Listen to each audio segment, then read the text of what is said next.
شرح سود میں 1% اضافہ، اسٹیٹ بینک نے نئی مانیٹری پالیسی کا اعلان کر دیا۔ شرح سود 10.5 سے بڑھا کر 11.5% کر دی گئی۔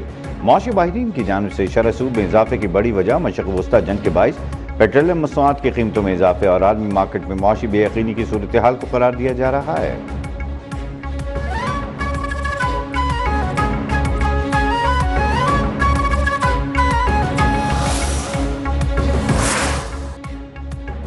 پہلے ابنائے ہرمز کھولیں اور ناکہ بندی کو ختم کرنے کا معاہدہ کریں۔ جوہری معاملات پر مذاکرات بعد میں ہوں گے۔ پاکستان کے ذریعے ایران کی نئی تجاویز امریکہ کو موصول، معاوضے کی ادائیگی اور مستقل امن کا قیام بھی تجاویز کا حصہ۔ امریکی صدر ڈونلڈ ٹرمپ کی زیر صدارت اعلیٰ سطح کا مشاورتی اجلاس آج متوقع۔ میڈیا رپورٹس کے مطابق فریقین میں مذاکرات کی ترتیب پر اختلافات برقرار ہیں۔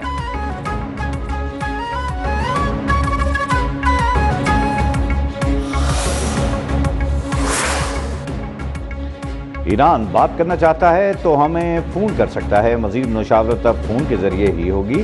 امریکی صدر کا اعلان، ڈونلڈ ٹرمپ ایران کے ساتھ جاری تنازع جلد ختم ہونے کے لیے پر امید، کہا ایرانی افزودہ یورینیم حاصل کریں گے۔ ڈونلڈ ٹرمپ کی ایک بار پھر پاکستان اور پاکستانی قیادت کی تعریف، بولے پاکستان کے فیلڈ مارشل اور وزیر اعظم شہباز شریف عظیم شخصیات ہیں۔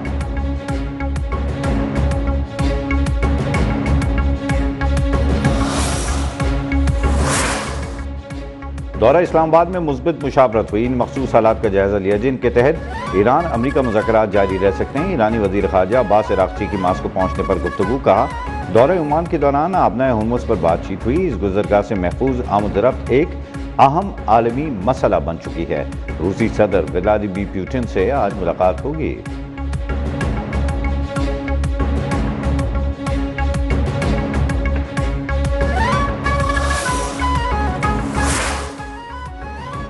پاکستان اور چین کے اداروں کے درمیان 3 مفاہمتی یادداشتوں پر دستخط، سمندری پانی قابل استعمال بنانے، زرعی ٹیکنالوجی اور چائے کا شعبہ شامل۔ صوبہ یونان کے شہر چانگشا میں منعقدہ تقریب میں صدر آصف علی زرداری کی بھی شرکت۔ سمجھوتوں پر سندھ کے سینئر وزیر شرجیل انعام میمن اور سینیٹر سلیم مانڈی والا نے دستخط کیے۔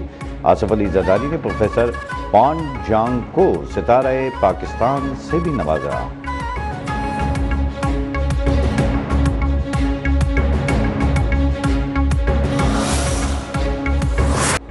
جنوبی وزیرستان کے علاقے انگور اڈہ ذلول الخیل میں افغان اشتعال انگیزی، پاک فوج کی بروقت اور مؤثر کارروائی سے افغان طالبان کی متعدد پوسٹیں تباہ۔ فتنہ خوارج کی دراندازی میں ناکامی کے بعد افغان طالبان نے سول آبادی کو نشانہ بنا ڈالا۔ فائرنگ کے نتیجے میں 2 خواتین سمیت 3 شہری زخمی ہوئے۔ اہل علاقہ میں افغان طالبان کے خلاف سخت غم و غصہ، پاک فوج سے بھرپور جوابی کارروائی کا مطالبہ۔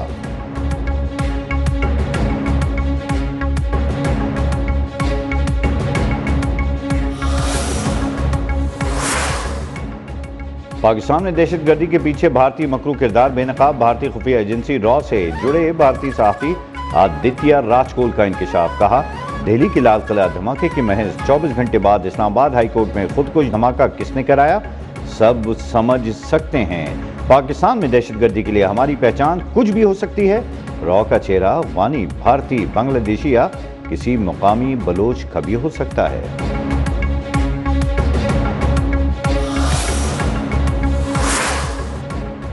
وزیر اعظم شہباز شریف کی زیر صدارت اجلاس، قیمتی پتھروں کی کانکنی اور پروسیسنگ کا جائزہ۔ وزارت منصوبہ بندی کو جلد جامع لائحہ عمل مرتب کرنے کی ہدایت۔ سوئی نردن کے خلاف پیپٹا قواعد کی خلاف ورزی کی شکایت کا نوٹس۔ ٹرانسپیرنسی انٹرنیشنل پاکستان کی شکایت پر تحقیقات کا حکم۔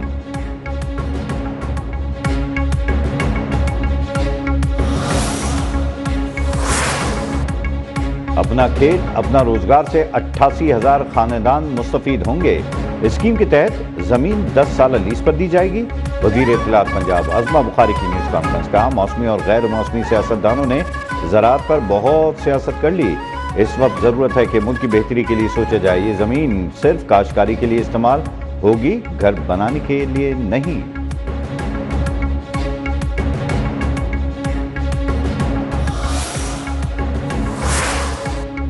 وزیر اعظم شہباز شریف کا سوئی ناردن کے خلاف پیپٹا قوانین کی خلاف ورزی کی شکایت کا نوٹس۔ ٹرانسپیرنسی انٹرنیشنل پاکستان کی شکایت پر تحقیقات کی ہدایت، ذمہ داروں کے خلاف سخت کارروائی کی یقین دہانی۔